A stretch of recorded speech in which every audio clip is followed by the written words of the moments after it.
I only glanced at the milk carton in my hand. An escape plan formed instantly. I crushed the carton flat. Then I slowly unfolded it. I used a spoon to peel off the thin inner layer. When the guard was not watching, I pressed that layer onto the keypad. Every time they entered the code, fingerprints were left behind. By matching the positions, the 4 keys became clear. What remained was testing the code. Touching the keypad required access. The prison had layers of security, but none of it stopped me. I rolled toilet paper into a small ball. I soaked it with glue. I made several of them. Then I wrapped them together with a wet paper towel. A large sticky bundle was ready. When the guard unlocked my cuffs for meals, I slipped the bundle into the slot of the food window lock. Even after they secured the window, I could push it open instantly. The keypad was right there, but that still was not enough. To escape, 2 conditions had to be met. First, I needed the guard's movement pattern. Second, someone had to be waiting outside. The prison looked sealed tight, but it had a fatal weakness. The isolation cell sat next to an unguarded fire station. I picked a fight on purpose, just to be sent to isolation. Once inside, I started observing. Only 2 guards were stationed there.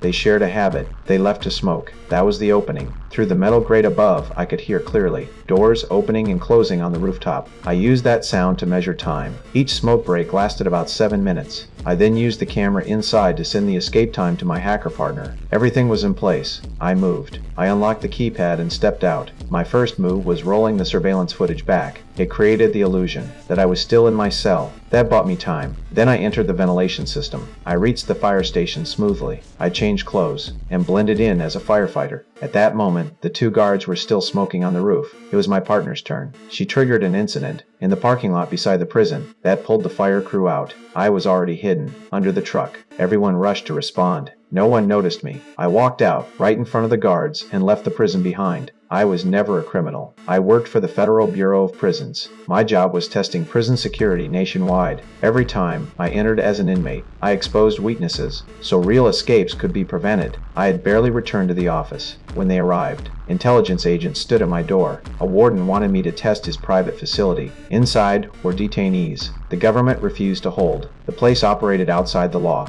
No oversight. Extreme risk. I did not want the job. My partner delivered the offer. Tripled the pay. I agreed. I did not know it marked the start of a nightmare. My team prepared a new identity. They gave me the extraction code. A microtracker was implanted on me. I followed the plan and waited on the street. The capture was violent. Inside the vehicle, they scanned my entire body. The tracker was found immediately. Moments later, it was forcibly removed using tools. The signal vanished. My team froze. Nothing matched the plan anymore. When I woke up again, I was inside a glass cell. No blind spots. Every private moment was visible. Mobile cameras surrounded me. That was when I understood. This time, there might be no way out.